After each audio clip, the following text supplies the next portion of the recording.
What's up, everybody? The 2021 NFL Draft has begun. The Cincinnati Bengals have Ja'Marr Chase locked up from the number 5 overall pick. So you better get on board if you're a fan. If you weren't on board before, he's a Bengal, and he's going to be a good one. So we're excited about it. We're going to get to a lot of questions coming up on Listener Questions Live. I'm Anthony Cosenza with John Sheeran, one of the busiest guys in the biz this weekend. John, how you doing, bud? Almost too busy to an extent, but it's a good busy. You know, it gets your mind off things, and it gets you something to do. But we've been talking about this weekend for months, like we always do every single year. And then when it comes around, it all comes at once. But people are excited. We got to give the people what they want. That's right. And we've got quite a few listeners. And if you are able to, if you're kind of catching wind of this show and you're able to join us live, do so on the Cincy Jungle Twitter account, the Bengals OBI, our Orange and Black Insider Twitter account, on Cincy Jungle's Facebook, or our YouTube channel. Be sure to subscribe to our YouTube channel if you do not already. Please do so. And if you got some time to kill this Friday, you can go check out our marathon, almost 3-hour show that we did last night. John and myself, Matt Minnick stopped by, Zim Hude from Orange is the New Black stopped by. It was a great time. And we'll hopefully you had some fun watching that. I know we had fun counting down and announcing the pick and all of that good stuff. John, before we get to some questions, I want to go here, if you don't mind. There's a post on cincyjungle.com that I think is helpful for all of us, and this is from Nick Manchester, does some good work for the site. This is kind of some of the best available players. Now, I briefly looked at this. I want to reiterate that this isn't necessarily in any particular order in terms of my preferences, John's preferences, maybe even not Nick's preferences. I don't want to speak for anybody here, but basically here are some of the best available players, because I'm sure we're going to get some of these questions here. Offensive line. So you've got Landon Dickerson, Sam Cosmi, Tevin Jenkins is a really interesting guy. They've got Liam Eichenberg and Dylan Radunes, Quinn Miners. Those are all guys that the Bengals could be targeting in rounds 2 and 3 tonight. And then, you've got Aziz Ojulari from Georgia. There actually are some wide receivers that did not go in the first round. You've got Terrace Marshall and others. I think there's some injury stuff going on with some of these guys, but you got Christian Barmore, an intriguing defensive lineman. And then, of course, Milton Williams may be a guy that gets announced tonight, the really athletic kid out of Louisiana Tech. So those are some of the names. I don't know if you want to bring up any others, but I want to refer folks to this article on cincyjungle.com to note who is available as of tonight.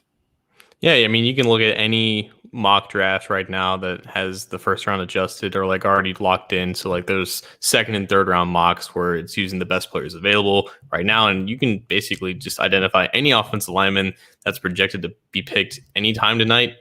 That's a target for the Bengals. And it's just one to look out for. This is an extremely deep offensive line class. And there are obvious notable names like Tevin Jenkins, who I'm sure we'll talk about, but the Bengals board does not necessarily look like the consensus board, and that's always been the case. It's the case for every single team. That's why you see some picks that may or may not surprise you. So literally any offensive lineman I think that is potentially going to get picked tonight, they're in the conversation for the Bengals.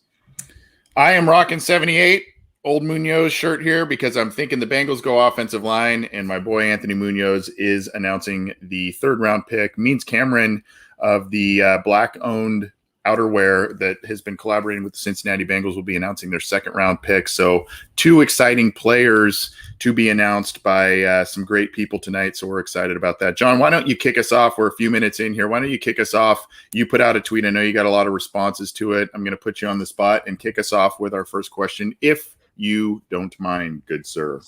So I want to get to the questions that we got on Twitter, and a lot of it has to do with tonight, but I think it's only fair that we start today with looking back on last night and getting some Ja'Marr Chase questions out of the way. So we had a question from Justin Money 513 in the YouTube chat. Explain to me who Ja'Marr Chase is, as if I've been living under a rock for the past 3 years. I think this is a great question. Anthony, you want to go ahead and take that? Explosive, athletic, tough, and kind of a guy that can do it all. And maybe for some folks, he doesn't necessarily look the part. You know, if you're looking for a Megatron, if you're looking for an AJ Green type of physical build, that's not who Jamar Chase is in terms of that mold, but he exudes a lot of the same physical traits where he can make tough catches. He can win 50-50 balls. And like we talked about last night, plays bigger than his size. I know we have tried to not make a big deal about the potential chemistry between he and Joe Burrow that they built for 2 years at LSU, but that is an added bonus. And I think that the Bengals are getting a player. I know a lot of people wanted offensive line there, but I think the Bengals are getting a player that helps them out immediately. And John, when you left the show yesterday, Zim brought up a really good point in terms of how it can diversify the Bengals' looks on offense, mix up looks to a defense, and make them a bit less predictable on that side of the ball, bring some balance potentially. And it's incredible what one player can do. Maybe we're setting lofty expectations right away, but this player seems to be a guy that can bring quite a bit to this offense. And now the Bengals have a really talented trio of wide receivers. Exactly. And like just an abbreviated scouting version, like I think Anthony put it greatly, just an athletic ball of fun, explosiveness, straight line acceleration and speed. He's not the most refined route runner because we haven't seen him since 2019 when he was 19 years old. So we don't know where he is on the development curve in that regard. So he might be a little bit raw coming out of the gate, but a guy who has straight line speed that can match up with any receiver in the NFL, who can torch basically any cornerback, but also can out-muscle them. That physicality and athleticism, that combination with his size and production and youth attached to it, it's a rare guy, and that's why he was the 5th overall pick. Well, let's keep it rolling then. The Bengals do have Jamar Chase locked up, and now it would seem that they are going to they're going to go offensive line at least at some point on night 2, we think. But here is a question from our good friend Optic Blast 81 at Optic Blast. I know he was eager to potentially join us live today and was a little bit bummed out he wasn't able to join us yesterday. But this is on Twitter. If the Bengals take defensive line in round 2, would you call it, quote, malpractice?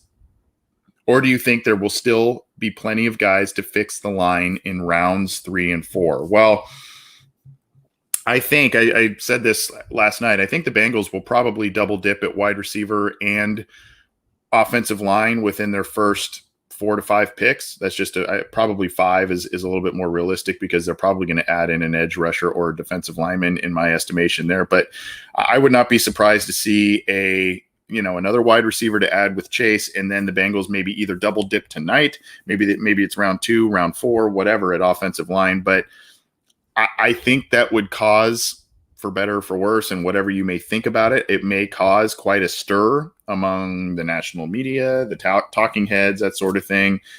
The thing is right now where the Bengals sit, to me, John, there are a lot of offensive linemen. We mentioned quite a few of them already that are staring at them in the face. And,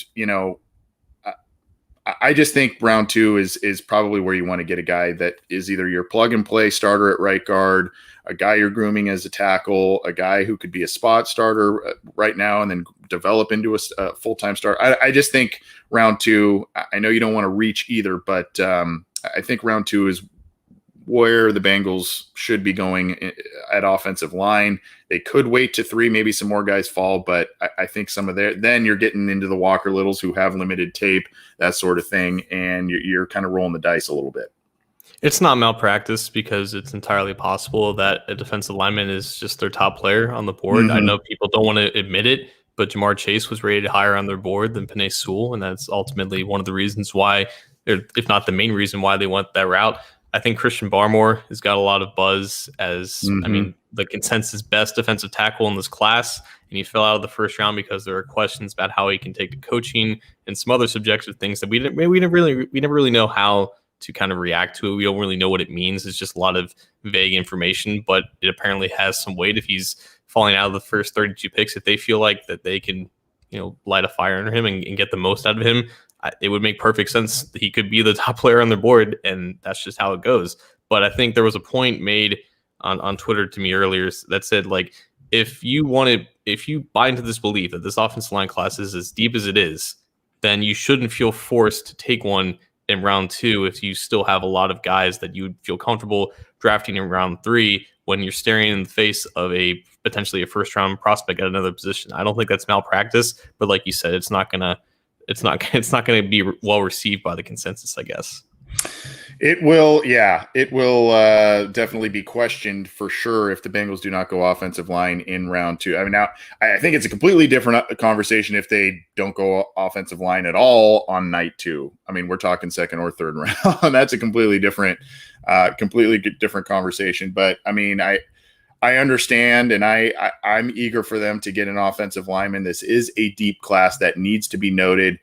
But remember too, John, last year we were all clamoring for offensive linemen off really the past 2 drafts under Zach Taylor. You know, this needs some offensive linemen, and they waited a lot longer than a lot of us would have liked. And, you know, that may be the case tonight, but I would anticipate for sure by round 3, they have an offensive lineman under their belts, if not by round 2. But there are, and this is the thing to your point before we move on, this in round 2, these are a lot of guys that have first round traits, first round talent that fall because of injury stuff, because of quote unquote character concerns, that sort of thing. I mean, you get guys like Carlos Dunlap in the second round, right? So, I mean, there are very, very talented players in this class, but you know, that fell into the second round. But we'll see what happens there. We're gonna get to some more questions here. I just want to remind folks to get to us in a handful of different ways. We've got live chats going on both Twitter accounts, the Cincy Jungle Facebook page, our Orange and Black Insider YouTube account, and then we've also got the live chat going on cincyjungle.com. We're taking calls and texts, 949-542-6241. Get those into us, and then we're also kind of keeping an eye on the email, theobinsider@gmail.com. Did I pick this last one, John, or did you? I kind of forget what order we're going in here. I think it's back to me, and I'm going to go back to the question we got on Twitter from Josh Dye at Aquanoggin. Nice name. He's asking, assuming only the top offensive line pick on their board gets taken in front of them, what do you think the floor for a trade back would be? In the second round? Was that the question? Personally, I wouldn't mind a trade back if it is just a handful of spots. And I don't know how realistic that is, and I don't know who moves up. I just go back to that draft a couple of years ago, the infamous Drew Sample second round, right, where there were a lot of good offensive linemen staring them in the face that could have helped them right away. And I think they got a little greedy. They moved back because it's worked for them before. It worked to perfection with Joe Mixon a couple of years ago. But they got a little greedy. They thought one of those players would probably land to them. They did not. And so now, you know, they had to pivot from offensive line to get a tight end. Now, we didn't have their board in front of us. Maybe they had Drew Sample just really, really high on that board.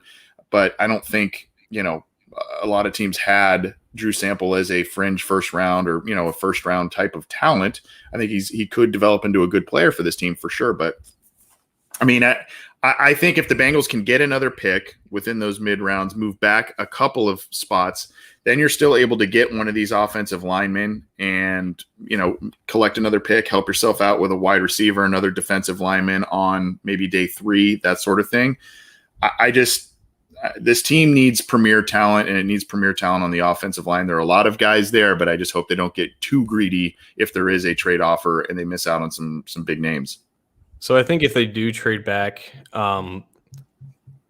they would trade back far enough where they would get at least a 4th round pick. I'm looking at the 3 trades made from 2017 to 2019, all in the second round. If you go in chronological order here, like they traded back 7 spots to take Joe Mixon. They traded back 8 spots to take Jesse Bates. Then they traded back 10 spots to get Drew Sample. So they kept pushing and pushing, going further and further back until it bit them in the dust. Every single one, they got at least a 4th round pick. They got a 3rd round pick for Jesse Bates. Unfortunately, that only turned into Malik Jefferson. But I think they would be looking for at least a 4th round pick. And from, I think, 38, where they are now, I think that would require them moving back to at least the mid or the early mid 40s. So like 42, 43 range, maybe. So I think that would be, to your point, to not go too far back, but to still get an early day 3 pick, or maybe even a future early day 3 pick, or maybe even a future 3rd round pick. Like, I think that the mid 40 range is the sweet spot to get the proper compensation while also keeping you in the range to get a quality offensive lineman. On that same line, we've got an email from Richard Fink. Would you take inside or outside O-line at 38 if both available? Also, with all the ones still left, could you trade back? We talked kind of trade back to 48.50 to get an extra third and be pretty well assured that someone from Notre Dame, Texas, Oklahoma State, Oklahoma, Ohio State, Alabama list would still be available. Then it would look like Chase, O-line or edge, and you have 4 choices with at least the 2nd round potential inside starter. I mean, it's kind of a little bit of the same question here, but do you think, I guess the main point there is, do you think if they move all the way back from 38 to 48 or 50 that they would get an extra 3rd round pick? If it did, I would assume it would be one towards the end of the 3rd round, not necessarily towards the beginning. I think if you're able to get a 3rd round pick and still are able to get maybe a Wyatt Davis at that point or someone like that in the 2nd round, maybe that's a win for you. But I don't know how realistic getting a 3rd round pick is moving back 10 or so spots. And I think there was also a report, I forget who tweeted it out, but I think they talked to some general managers, some league source that said that teams are really going to value future picks for in terms of like 2022 picks, because we kind of heard this last year, how the 2021 draft was supposed to be more known commodities because you're not dealing with a crazy pre-draft process. So I think right now it's projecting towards a more regular 2021 season and therefore a more regular 2022 draft process. So maybe teams wouldn't be willing to give up future day 2 picks in this year's draft. We didn't see that much trade action last night. We saw a couple of trades into like the teens, I believe, but there wasn't too much action going on, and maybe that is indicative of a fear of giving up premium picks for next year's draft when the whole pre-draft process is more regulated and more along the lines of a normal type of year. We're going to be here for a little while longer answering some more questions. We got hundreds of people joining us live. This is awesome. So we appreciate all the eyes and ears on the program, and hopefully you enjoyed what we were giving you last night on the marathon show that we did, and we'll be giving you more on the podcast channel as well as on cincyjungle.com. So keep it there for all your Bengals draft coverage. Where are we going next, John? I wanted to go back into the Twitter thread just to make sure that we get as many of these as we possibly can. So let's make it a real general one, I guess, from Scott Daughtry. Ideal day 2 results, I guess. Just 2 names to come to mind in both rounds, or maybe just 2 positions. What would be your ideal day 2 for the Bengals? Oh boy, there are so many routes that I could be happy with here. I could see 2 offensive linemen and be happy with that. I could see an offensive lineman and even a wide receiver and be happy with that. I mean, especially some of these guys, if there are further tumbles from that aren't expected from the Elijah Moores and whatnot, kind of what happened with Denzel Mims last year, these are, I could see value in that as well. I think ideally, though, you got to fortify the lines, offensive line, defensive line. I would prefer that the team go in that order. However, since the offensive line class seems to be so much deeper than the defensive line class, that is where I would maybe give them a bit of, to the point of our past question about, is it malpractice if they don't go offensive line around 2? You got to look at the depth.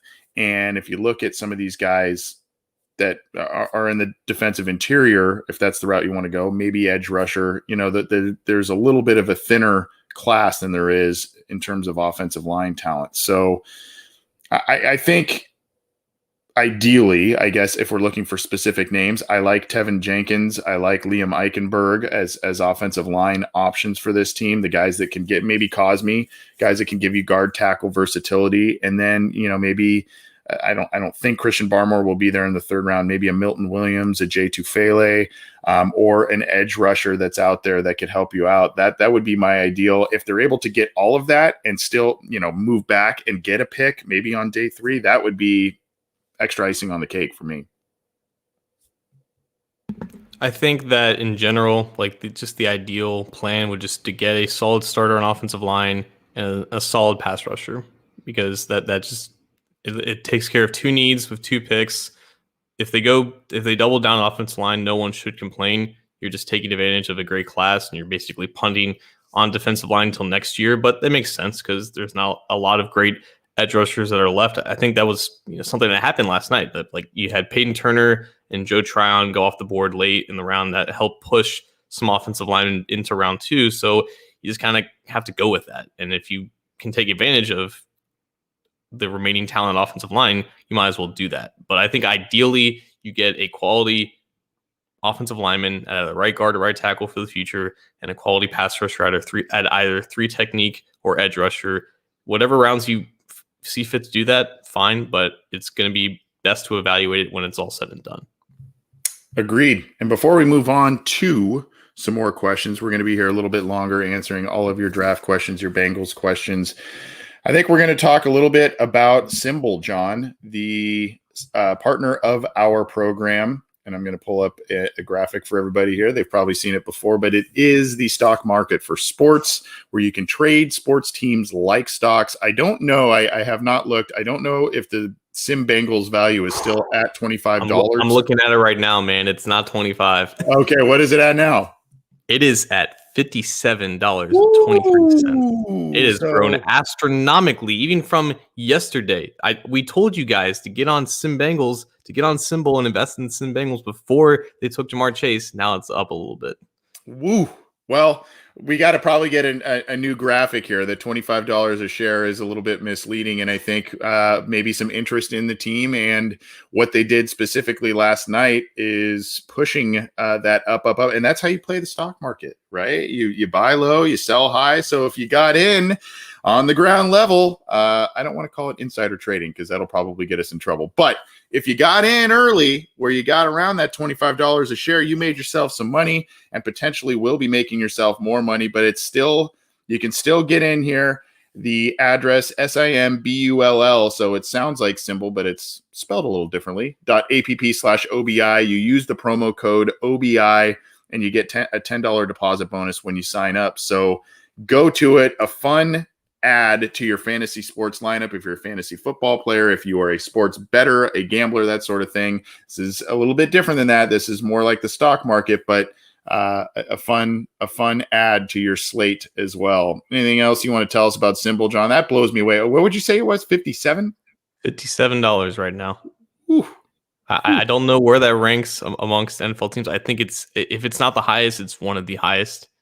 Because most teams are in that $20 to $30 range, like the Chiefs, for example, are at $46.65. So there's been a lot of action on the Bengals, and maybe that's you guys. Maybe you guys are signing up using the promo code OBI to get your $10 deposit bonus. But Symbol is not just for the Sim Bengals. It's not just for NFL. It's for the NBA, the MLB. It's for the big three American sports teams. You guys know, you guys follow these teams. You guys follow these sports. You guys follow these leagues. You know which teams are good and bad. You know which teams are going to be good for the long haul. Use that knowledge with Symbol. Make some money off of it. Yeah. And thanks to Symbol for partnering with us. They've been very kind to us, and we appreciate all of you who have signed up for that. But go ahead. There's probably still a lot of money to be made there, so I would check it out. Let's go to our good buddy here, Jason Von Stein, in the live Facebook chat. Any running backs you guys like? I mean, depends on when you're talking about taking them. For me, I mean, I know there's a handful out there that are very intriguing, but I think that has to take a back seat for the Bengals until late day three play. But do you have a couple that you've got your eyes on maybe in that range, John? Yeah, like I've mentioned him a couple of times now. Chris Evans, just as an athletic guy with kind of a weird history in Michigan. He didn't play that much recently, but he has like a good background. Javian Hawkins, more of an undersized guy out of Louisville, but extremely fast. I think he ran under a 4.4 at his pro day. But in terms of one that they could draft maybe a little bit early in the 4th or 5th round range, Khalil Herbert from Virginia Tech. I'm not allowed to tread on those tires, but pretty productive when you did get the ball. So again, and Trey Sermon, a name that a lot of people on here know from Ohio State. I don't know when he's going to go. I think the 4th round has been the range for him. But yeah, you just wouldn't feel that great about them using a pick that early on one of these players. But they do still need, I guess, some depth there because they don't have a lot of known answers behind Mixon and Samaje Perine. But I think that 5th, 6th round range, Evans, Hawkins, they make a lot of sense. One guy I have I guess this is a little bit of low-hanging fruit, but Ramondre Stevenson out of Oklahoma is a guy that I've just kind of had my eye on a little bit because the Bengals seemingly like these Oklahoma backs, their style of play. He is not in the Gio Bernard type of mold. He is a bigger back. He's more like in the 230, 240 range. But first year, those Oklahoma backs know how to churn up yardage. I mean, 8 yards per carry average on 64 attempts in 2019, 101 attempts last year, playing only in 6 games, and had 665 rushing yards, 13 touchdowns. He did have close to 300 yards receiving as well. So that may be, he's not a guy that's going to wow you with a lot of the stuff that Gio Bernard gave you, but since they like that mold, those running backs are in a system that the Bengals seem to implement in many ways. Maybe that's a fit. Just a guy I've had my eye on. Makes sense. Just complete the trifecta of Oklahoma backs. Yeah, late though. Yeah. So we're going to go back to the YouTube comment section for Drake Berry, who asked us, what are your thoughts on Tevin Jenkins and Dylan Radins? Who would you rather take? I feel like we just got to address both of these guys because they're probably the consensus top 2 offensive tackles on the board. So if you had to pick between one of them, which one would you take and why? It was Dylan Radins, and who was I'm looking for the comment here. Tevin Jenkins. Tevin Jenkins. Probably Tevin Jenkins, and I just from what I understand, there was a little bit more first round buzz on Tevin Jenkins, maybe a guy that could have gone in the 20s and is now sitting out there. I think, is there not a little bit of a medical issue with him though that's lingering out there perhaps? So that's something that worries me a little bit. But that's probably where I would lean. And, for better or for worse, I think both are very good prospects, though. I'll say this because, I'm sure many people have been asking, should the Bengals trade up for Tevin Jenkins? I don't think that's the smartest thing to do, even if you're in a situation now where Tevin is probably in a tier of his own from a talent perspective. I think he was expected to go somewhere in the 15 to 25 range, and then all of a sudden he kept slipping. Offensive tackle needy teams didn't take him, and it's not only the hip issue. So the whole Tevin thing is that he suffered a hip injury in November of this past season, and then he opted out of Oklahoma State's season in part because of that. And that was what was thought to be the primary reason why he's slipping on boards and whatnot. But there's also some other issues, and I can't really get into specifics because we don't really know what they are, but it's very much like the Barrymore situation from Alabama, where it's just it could be coachable issues, it could just be something with his character. We don't know. We don't want to libel this kid before he's even drafted, right. But there appears to be a reason why teams aren't as high on him as the media was, and I think for that reason we could see Dylan Radun's picked before him, and I think that would make a lot of sense to the Bengals too because kind of fits in terms of a body type more of what they would look at a tackle. I think he has the nastiness that Jenkins has, but he also has the natural athleticism as a pass protector who could also survive on the edge. I think with Jenkins, not only does he have slightly shorter arms, his biggest weakness is that he does struggle sometimes against speed on the edge, and that may limit him to being a full-time guard, whereas with Radun's, he has the potential to start a guard, but also to kick out the tackle. So I think if the choice comes down between the two of them, which I don't think it necessarily will, I think there'll be more options that they'll consider than that. I think they would honestly take the North Dakota State guy over the Oklahoma State guy, but not because the Oklahoma State guy is not good. Let's keep moving. By the way, Tevin Jenkins, I have seen a handful of clips where it just absolutely finishes blocks. Not that Radun's does not, but man, a couple of clips I saw earlier today were whoa. That's the kind of nastiness you want up front, especially if you're the Bengals and have been missing it. Where else do we have? I've been kind of scanning all over the place here looking for some questions. Here's a good one. from at Honcho Hude, a tweet saying, if you had to predict, what is Chase's rookie stat line? So he has said that his goal is for 1,000 receiving yards and 10 touchdowns. I think initially he said 1,500 receiving yards and then kind of pulled back because that's a little too ambitious for a 21-year-old rookie. But being a number one receiver, getting about, I would say, playing a full season, which would be a first for a first round pick in recent years. 120 targets. I could see in the range of like 800 to 900 receiving yards. Maybe he eclipses 1,000. I know that T. Higgins was on pace to do that had he not gotten injured late in the season. So it's entirely possible for Ja'Marr Chase. But you also have to remember, like, these are three receivers now who are all going to get equal opportunities. It's not going to be one guy really dominating the market share for receiving yards in this offense. Mm-hmm. So I think in the first year when they kind of figure it out, I think Chase will be around that 900 to 1,000 yard range. But also I can see him getting in the range of at least 6 or 7 touchdowns as well.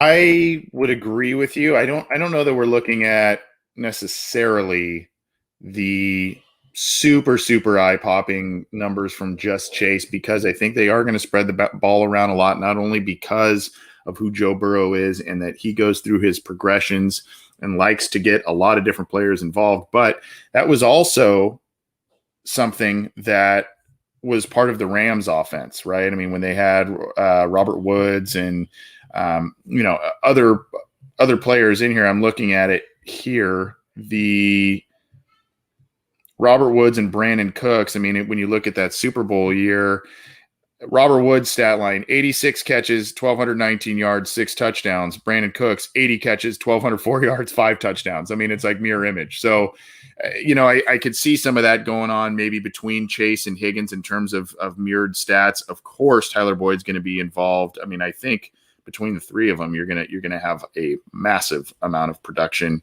And then there's others on the team that they'll utilize as well. But fun question. Hard to nail down, but fun question.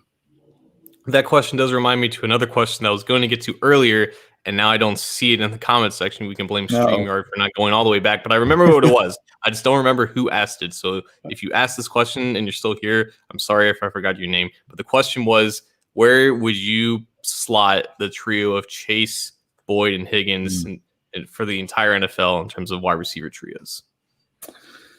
Well, it's a good question. It does depend upon, are we talking a healthy OBJ with Jarvis Landry? They're probably in the mix. I mean, Pittsburgh has a nice little trio of their own. Tampa Bay, I mean, I know Antonio Brown's not there. Tampa Bay has a nice one, but I think easily the trio of wide receivers, Tyler Boyd, T. Higgins, Ja'Marr Chase, even though the sample size is small for Higgins and non-existent at the NFL level for Chase, I think you're sniffing. You're definitely within the top 10, probably maybe even sniffing top 5 in terms of receiving core, in terms of just kind of on paper talent. The sky's the limit for that group, and it's just a matter of all of them staying healthy, and again, the quarterback staying healthy too. So, I hesitate to say they are 7th in the NFL in terms of but I think they're within that top 10, maybe sniffing top 5 with those three.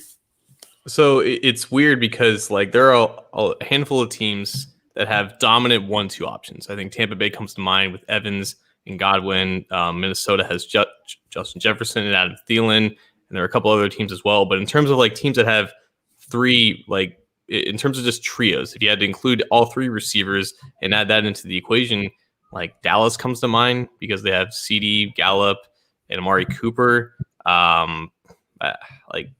You keep going down the list. There are a lot of teams. Denver's got some guys too, I think. Yeah, Sutton, Judy, and KG Hamler, who was drafted last year. Mm-hmm. But you just keep going down the list, and you're thinking, in terms of teams that have 3 of these guys that could be all above average to basic borderline elite receivers. There's not a lot of teams that are better than that. And I think that it's weird how you answer the question, because do you want to weight the top 2 guys more than just the 3 guys overall? But if we're just looking at overall trio, who's better than who in terms of just straight up just trios, I think top 5 is probably that range right now, and that's with Chase never even playing it down. But that also just speaks to the overall talent at that position throughout the league. Like teams, it's an arms race for these receivers. If you don't have at least 2 quality receivers, you're going to be left behind, and you're not going to be able to put up points with the rest of the league.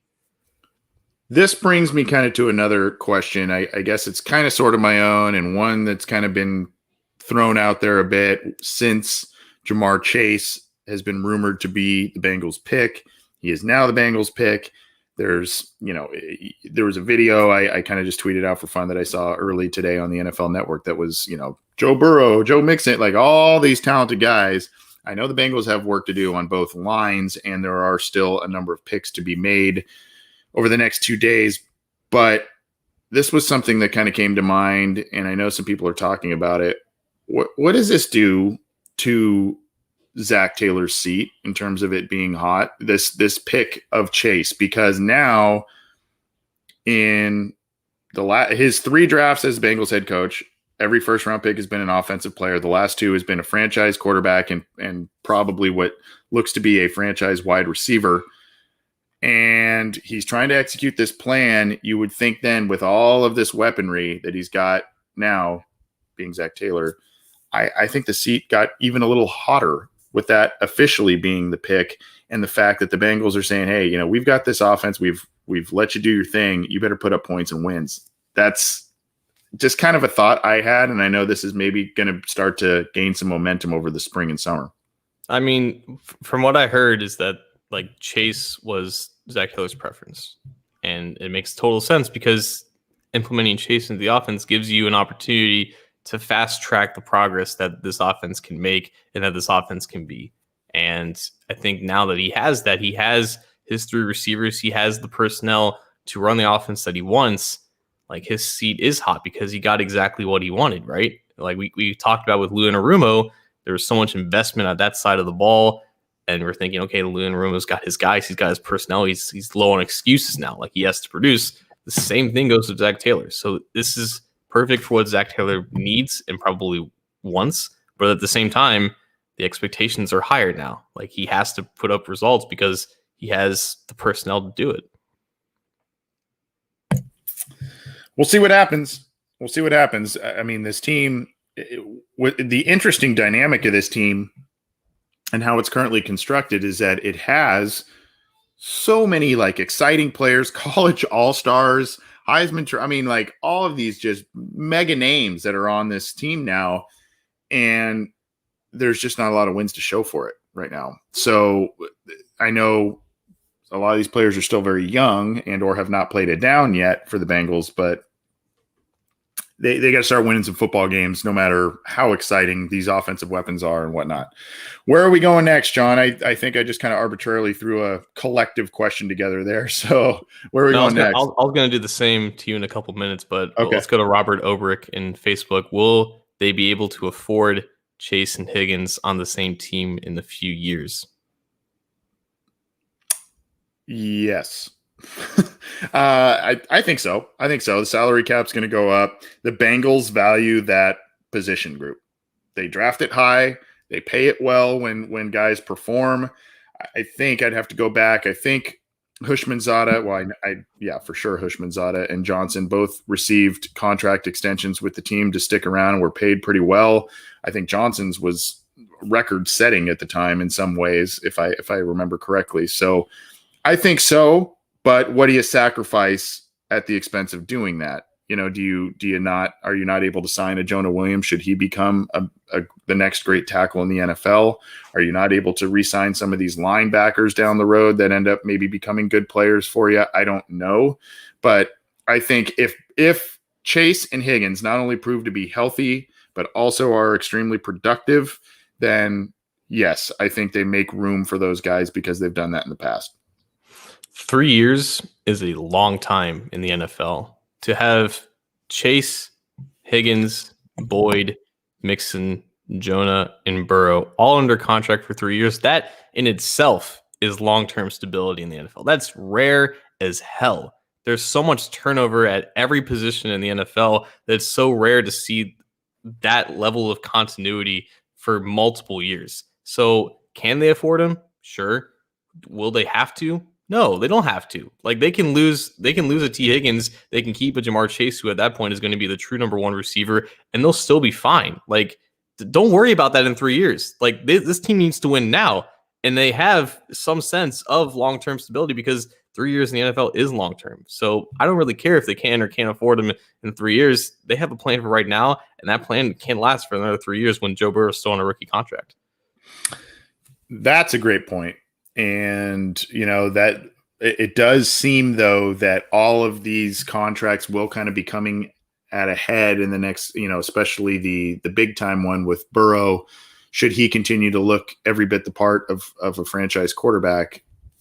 It seems that all of those contracts are going to be kind of coming to a head at one time, so they may have to pick and choose. But usually the Cincinnati Bengals, they're pretty good about not being in salary cap hell or anything like that, and they plan ahead. They usually sign a lot of these guys a year before they're set to hit free agency. It's usually the summer before that they get these deals done. They've done that a number of times, so I would expect that they get that done. We'll be here just a couple more minutes. I know you've got one holstered up, John. I guess I'm looking at some Twitter questions here. Chances the Bengals draft Owusu, Koromoa, or Ojulari if they drop to them is from Josh Cavalcante at jcav_8.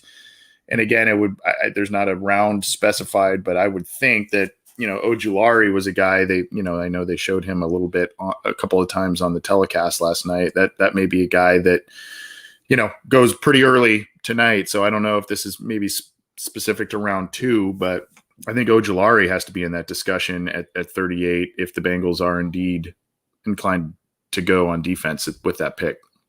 So I mean, we have no idea when Ojulari is going to go. Like his whole thing is that he suffered a torn ACL all the way back in like 2017, I think, which is even before he got to Georgia, that caused him to redshirt his freshman year, 2018. Ever since then, he's been healthy. He tested at his pro day. There was no like real thing with that, and he was just projected to go in the first round.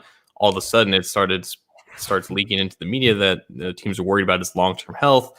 And if he's still there, like right now, we have no idea how far he's going to fall. I think they would have a high grade on him entering round 2, but we don't know. And he honestly could be there in round 3. We just have no idea how scared teams are of his medical. And I think that goes along the same lines with Landon Dickerson as well, who we can also answer this about. Like teams are really scared of his long-term ability to stay healthy because he's had multiple season-ending injuries, which can't be said about Ojulari. But as far as the Notre Dame linebacker JOK, I don't think they pick him. I think that's just a position that they're not really interested in taking, even though he's probably in their mind like a first-round player. I just think that that's not necessarily the best player available route that they can afford to take right now. I agree. Where are you going here? We're going to close up in just a second. Where are we going here? Or did you want to bring that question out? Yeah, you know what? I'm just going to ask my own question. I'm going to submit my own question. John Sheeran at Twitter asked Anthony Cosenza, what is just a surprise player that you could absolutely see the Bengals taking in rounds 2 or 3? A surprise player, huh? Well, I think, like I said, I keep going back to wide receiver, and there are a number of names. What I'm curious about is where some of these guys who were who's still available here. I'd have to look at that. I know Elijah Moore was Elijah Moore, Terrace Marshall, Rondale Moore, Terrace Marshall. So some of these guys that have some kind of mysterious things. Maybe there's a run on some of those guys now, kind of like there was a little bit at the beginning of last year's draft, but there could be players in round 3 that end up slipping, and they say, to your point about when the Bengals picked Chase yesterday, they intentionally kind of said, oh, well, we lost 3 wide receivers in free agency, one of which was arguably the best we've ever had in AJ Green. And that's because we're not only going to get Jamar Chase, but probably someone else within the first anywhere from, 3 to 4 rounds. Right. So I I guess a surprise to some. I know a lot of us, including myself, expect offensive line and defensive line, or two offensive linemen, maybe even two defensive linemen here tonight. I don't think that happens, but I think some form of two offensive linemen, offensive line and D line, I think is kind of what everybody's guessing. But I would not be surprised if one of those guys slips. If there's a guy that shows to be productive on offense in college and provides you special teams ability as well, maybe that's a round 3 pick. If there is a run on wide receiver and they want to make sure they get a talented guy, I keep thinking about that position group that may be where the Bengals surprise us by getting maybe a guy in round 3 who ends up falling a little further than they think, or a guy that just hasn't really been on a lot of people's radars. So surprise could mean like, oh, we didn't expect this guy to be there. And surprise can also mean, wow, they had him rated that high. yeah. And this sometimes it is the latter. And I'm gonna make a somewhat bold prediction. You have Means Cameron making the pick tonight for the second round. Cincinnati native, owner of black-owned outerwear, and also collaborated with the Bengals with the stripes don't come easy. Cincinnati native. I think he may call a Cincinnati native in Jackson Carman in round 2 tonight. It's just someone that is not being listed amongst the top offensive linemen, but size, athleticism, experience. He's still 21 years old. I think he could be the pick, and I think people should be aware of that when they're mentioning Tevin Jenkins and these other offensive linemen that are going to be available. Now, remind me again, Carmen, has he had any of those kind of mysterious injury flags or any of that? I know he has played in high-profile games, which the Bengals put a premium on with a lot of different positions on their roster. So, and played high level of competition for the most part. We've gone through so many of these guys. Some of the characteristics and whatnot are running together a little bit. Was there kind of a concern about that, or is it really just kind of age? Where's the floor? Where's the ceiling with this kid?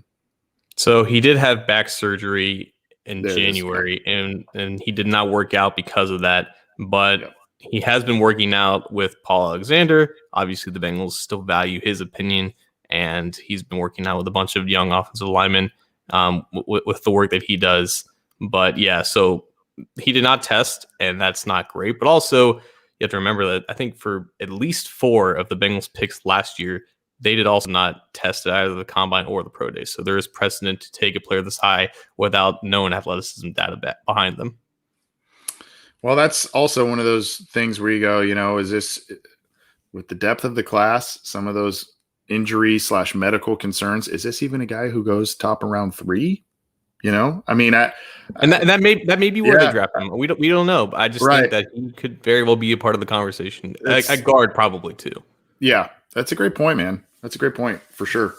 Any others you want to get to before we hop on out of here? We've been going for close to an hour. We've got a lot of questions coming through. We're trying to get to as many as we can. There's also a lot of awesome dialogue going on between Bengals fans in all of our channels that we're posting to here. We got hundreds of live viewers. This is awesome. Obviously, people are just amped about the NFL draft. Personally, John, night 2 is kind of my favorite. I think that this is where teams night 2 is the best. It's where you can get a lot of value. You're still getting players that you have kind of first round names to them, big schools, small schools, and guys. This is kind of where you really build a lot of talent upon your roster. So I'm kind of excited for tonight myself as well. Anything else you want to get to before we pop on out of here? Yeah, sure. Let's take a question about kickers. From Robert Rourke in Facebook, will we draft a kicker in round 6 or 7? Well, if you watched our mock draft, you would have known that we took a kicker in the 6th round by the name of Evan McPherson out of Florida. I think one of those 6th round picks could very well be a kicker. Yeah. I agree. I think the Bengals it's one of those positions that they neglected for so long. And when they finally invested in it, they just let it go in the form of Jake Elliott, who's been pretty productive with the Philadelphia Eagles since. So it's just one of those things where they've neglected it. They just kind of keep throwing Band-Aids on the wound, so to speak. And, it gets, at times it gets a little better. At times it gets worse. And the same issues keep plaguing the team, wherein it's clutch kicks, it's kicks 49 yards and above. And look, I will say this, John, whoever, if they do draft a kicker, if they bring in a talented undrafted free agent that's a kicker, whoever it may be, they need to probably look. This is just my personal opinion. They need to look at a kicker who has kicked in some bad weather, because not only will they be playing, I guess, 9 games at home this year, and as the year goes on in Cincinnati, we know the weather gets a little crazy. You've got a game in Cleveland, you've got a game in Pittsburgh. That field's just always been notoriously a mess. And then, of course, you kick in Baltimore. That weather there can be inclement as well. So they need to get a guy. Maybe you value the bigger leg to kick through the elements, the wind, the rain, all that kind of stuff. But they need to get a kicker who has played in some bad weather, I think, that is accustomed to that, because that's largely what the Bengals schedule is comprised of. There's not a lot of dome teams. All of the teams in the division play outdoors, and they all have some bad weather as the year goes on. And he's also going to be practicing in bad weather for obvious reasons. Yeah.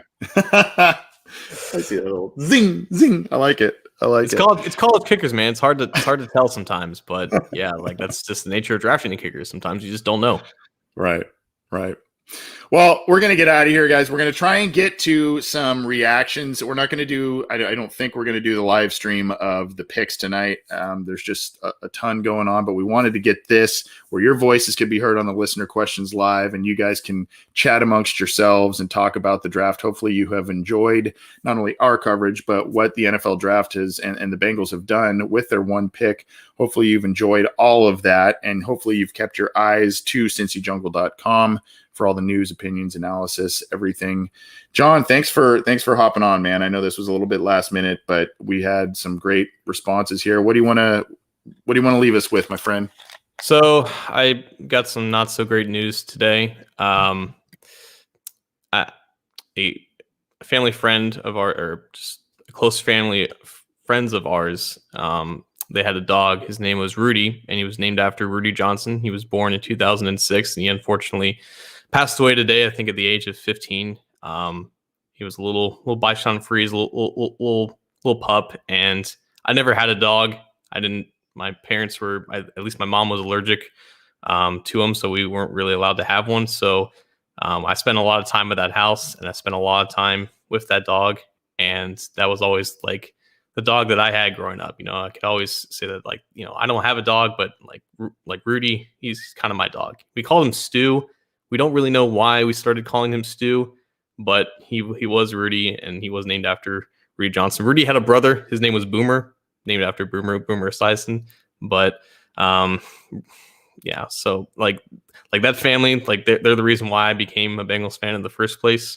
And is like we knew today was going to come, but it still sucks when it does. And I know a lot of you guys, you've had dogs, and this is just what happens. And he lived to 15, lived a full life, and that's something that I can be happy about. And so just say, if you guys can, just say some prayers for the family, for what they're going through right now. It's not the first dog that they've had pass away, but it was a very special dog to me. Yeah, well, I'm sorry to hear that. I just, unfortunately, that thing, that's part of owning a dog. They're great friends, and unfortunately, you just have to deal with that side of things. Interesting side note to that, I actually had a dog. I was very, very attached to this dog. Name was Rudy, Rudi. Same thing, great dog. And so when you said the name, I didn't know the name of the dog. So when I heard that, I was like, oh my gosh, that hits me too, because I know what that feels like. I unfortunately had to do the same thing with one of my best buds, Rudy, a couple of years ago, and that was not easy. And so I feel you, in my thoughts and love to your family, friends there. That's not an easy thing, but at any rate, appreciate you bringing that, and hopefully you guys handle the weekend okay despite all of that. And there's a lot more to get to with the NFL draft, and hopefully you keep it to, like I said, cincyjungle.com. We're going to bring you more on this podcast, on Orange is the New Black, basically all of the Cincy Jungle podcast channel. You can get this show on iTunes, Stitcher, Spotify, Google Podcasts, Megaphone, iHeartRadio, all of your major audio platforms. Click that subscribe button to our channel, our YouTube channel, that is. And yeah, hopefully we'll be seeing you over the weekend. Enjoy night 2. We'll be back at you for night 2 and day 3. So keep it to us. We'll see you then.